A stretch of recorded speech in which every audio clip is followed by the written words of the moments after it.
Hi YouTube, I am Georgia. This is video number 20 of my vertical sleeve gastrectomy weight loss journey. Today is Monday, February 17th, 2020. I just finished week 10. I'm going on week 11. Oh my God. It feels like so long, yet so short at the same time. It's unbelievable. I've lost in total 55 pounds since my highest weight. Uh, at this point, I'm hovering between 243 and 244 pounds. Last week, I reached not last week, the end of last week.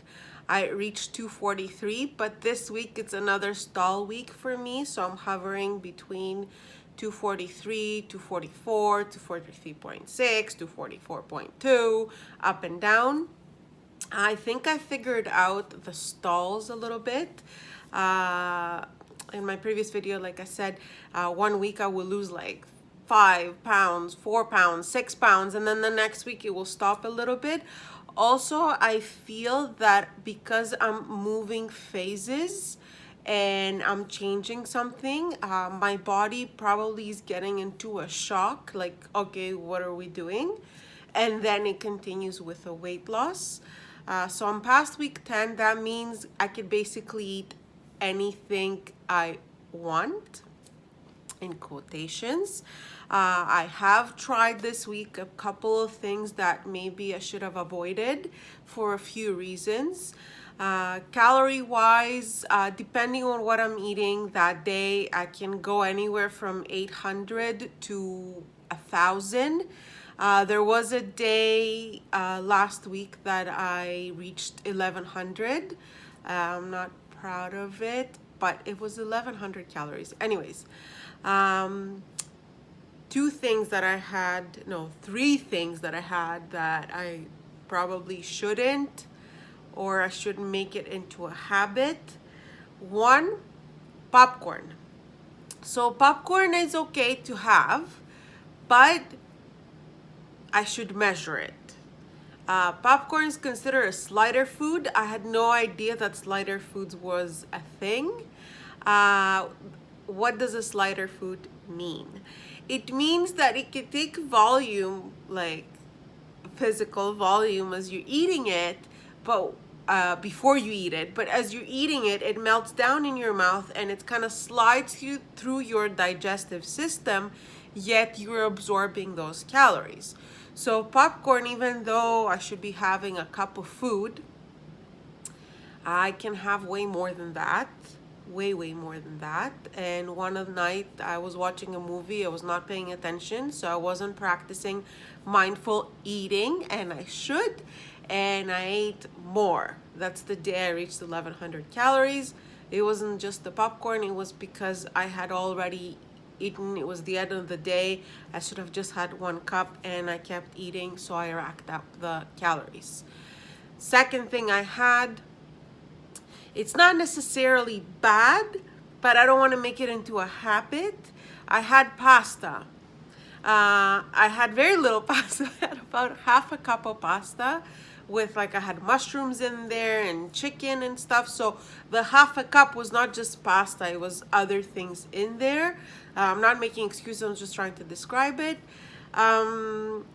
It made me feel uncomfortable after I consumed it. So while I was eating it, it was okay. And the half hour it took me to eat it, it was fine. But right after, it made me feel very uncomfortable and bloated. So maybe that's something I should be avoiding. There are other alternatives which I would like to try, actually, like chickpea pasta. I would like to try that. Obviously, zucchini noodles and like squash and things like that don't bother me, but pasta did. And the third thing that I had, I really wanted it, and it was bad because my husband decided to get pizza.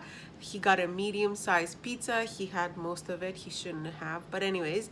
And I had 1 slice of a medium-sized pizza for lunch, and it was very tasty, like taste buds exploded, But I felt sick. Like after I ate it, it made me feel so sick that I don't want to have pizza again in my life. Probably that's a lie in terms of like I'm probably gonna have pizza again, but it made me feel so bad that I didn't want to touch it again. Um, those are the three things. I don't feel that's the reason why I had a stall, because obviously I didn't eat them in one day. I didn't eat them in one sitting. That was spread out in a week. And the pasta that I ate, obviously it was homemade. I made it, so I controlled the ingredients, the fat content, and everything else that went in it. Yeah, so that's that. I brought a few things for show and tell because I had a little bit of a debate on one of my Facebook group chats. Sorry, with someone, because one day I think I ate a little bit too fast of what I was eating, and then I posted something. Oh my God, I'm getting like the foamies.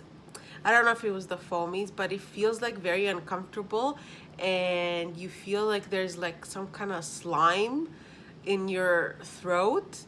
It was weird, and it took about half an hour to an hour for it to go away, and I think it was because I ate too fast.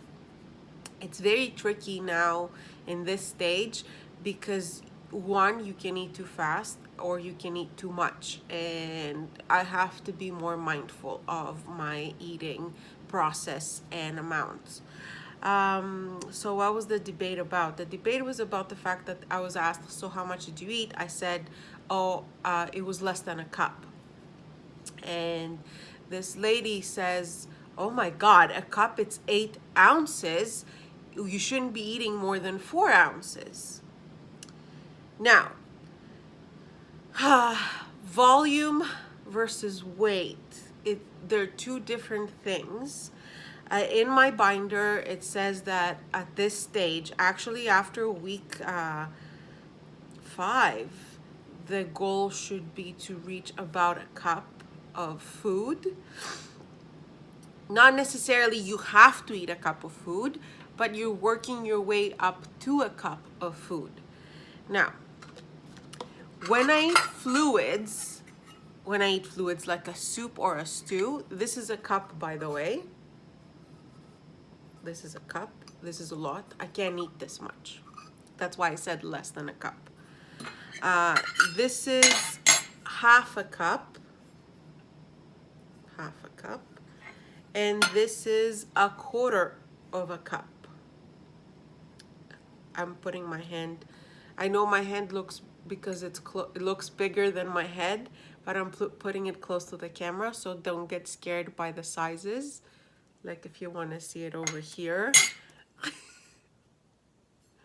This is half, and this is a cup. And those are my dogs seeing someone outside walking. Sorry. This is also half a cup, and this is a cup. It fits a cup of food. And now I'm going to get into why I'm saying all these things. So when I have a soup or a stew or anything too liquidy to go on a plate, I put it in here. And if I compare it, this is about a little less than a cup. I would say, because of the shape. Obviously you see the bottoms and everything. So if you're a baker, or if you've been baking or measuring ingredients when you put it somewhere, you know, you like level the measurement in the cup. Obviously I don't do that with food, and also don't forget that food doesn't take up all the little crevices in here. So if you measure a cup of water in here, it would give you 8 ounces in weight.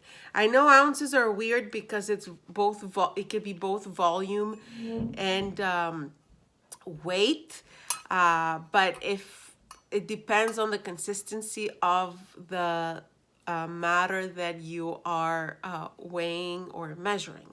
So yes, if you are to measure water and you put it in here, it will give you 8 ounces. If you are to measure, let's say, I don't know, cabbage, and you put it in here, it's gonna give you 1.3 ounces, which I measured.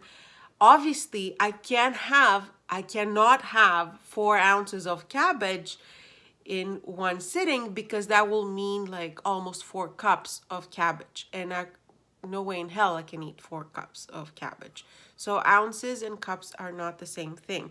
Also, I cannot consume 1 cup of food, because I have to put it into a paste and a pulp to fill 1 cup of food, and that will be 8 ounces if I did that. So no, I cannot eat 1 cup of food. But if I put my food in here and I measure it, I eat about less, like it takes up less space. I don't fill it to the top. So if I have stew or soup or lentils, something like that, I will put it in here and I will fill it up to like, 2/3 the way up, and that's how much I can eat. Now, if I'm eating something more solid that can go on a plate, I put it on this plate.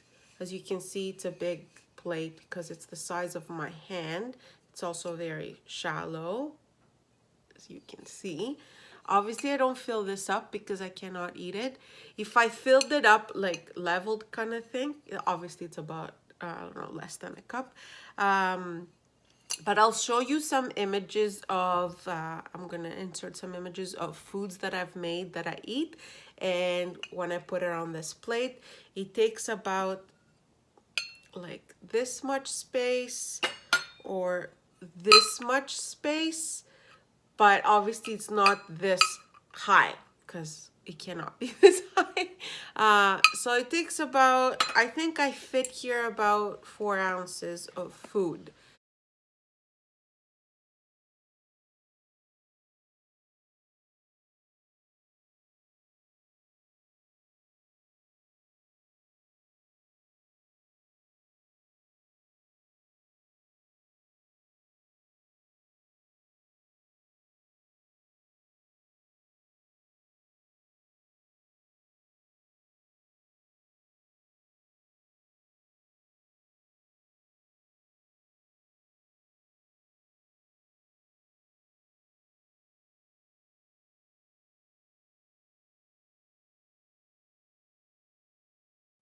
The goal is to have half of your food, your protein, and the other half, it could be split between veggies and carbs.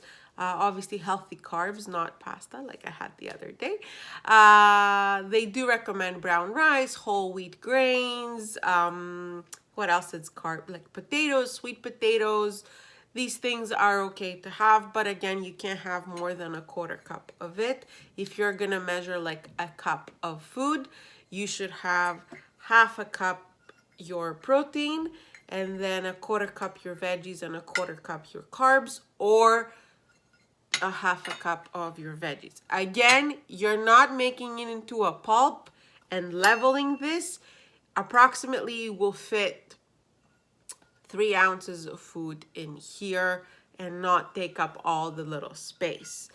The reason why I'm explaining all these things is because, like I said, in one of my groups on Facebook, this lady is like, oh my God, you ate 8 ounces of food. No, I did not, because 1, I measure my food, and 2, I weigh it. So yes, this is 8 ounces of water, but it's not 8 ounces of food, and food does not take up this much space. That being said, usually I pack my lunches in here. So if I have like yogurt or cottage cheese or anything like stewy consistency, I will put it in here. If I have a salad and protein, I put it in here, and that's how much my meal is. What I eat in a day now is 1 or 2 protein shakes. I do still drink protein shakes. I'm not a huge fan of them, but I can get in most of my protein, and it's easier. It takes the thinking out of what I'm gonna have for breakfast or what I'm gonna have for lunch if I don't have time to pack. I keep a stack of protein shakes at work, so that's my breakfast and my lunch. If I do have time to pack lunch, that means I'm having only 1 protein shake for breakfast, and then I'll have some lunch. And then when I get home, I will have dinner, and maybe at night I'll have a snack. So to break it down, a typical day could be 2 protein shakes, 1 meal and 1 snack, or 1 protein shake and 2 meals. Sometimes I don't have snacks, right? Or I can have 2 protein shakes and dinner, and that's it. So that's why my calories can fluctuate anywhere between 800 to 1,000. There are days where I have 700, and there are days where I have like 1,050. But overall, in a week, I'm definitely in deficit, calorie deficit. Exercise. So I can start exercising more like weight training and things like that next week, which is the completion of 3 months.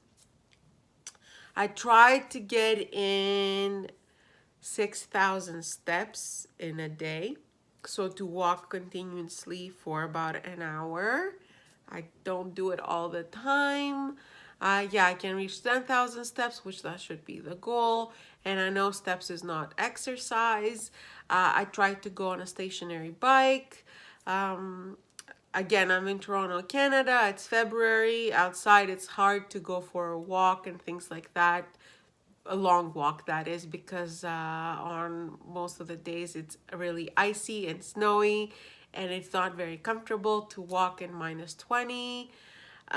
So yeah, I mean, we've had good winter, and like on days like today is a beautiful day outside, I will try to do more outdoor activities, but it doesn't always work out that way. And oh my god, I'm sorry I have to say this, like such a huge difference. I've been watching some of my videos, like my earlier videos, as I upload them now, and I don't know if you guys can tell, but there is a difference in the face and obviously everywhere else. Oh, another thing I want to say, the weight loss process is very, very, very weird. I've mentioned it in another video before. For example, one day I'll notice like, oh, my legs are getting smaller, but the rest of my body is the same as like before. And then, oh, my belly is getting smaller, or my face is getting smaller. So I don't lose it everywhere, like, how can I say that, evenly? Like one week I will lose from that part of my body, and then the next week from another part of my body, which is very, very strange. Also, losing 10 pounds in the beginning almost didn't make a difference.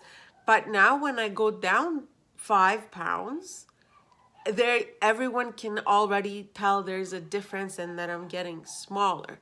So if you're in the beginning of your journey and you've lost like 10, 15 or 20 pounds, and family and friends don't really like say, oh my God, like such a difference, don't get disappointed, because I did. Keep going, and you'll see that at some point the 10 pounds or even the 5 pounds will make a difference, and people will be able to tell that, hey, you've been losing weight. So keep at it and you will see results. So yeah, this is my week 10 and 9 update. This is video number 20. Again, thank you for watching. Subscribe to my channel. Let's see where this journey takes us. Thanks.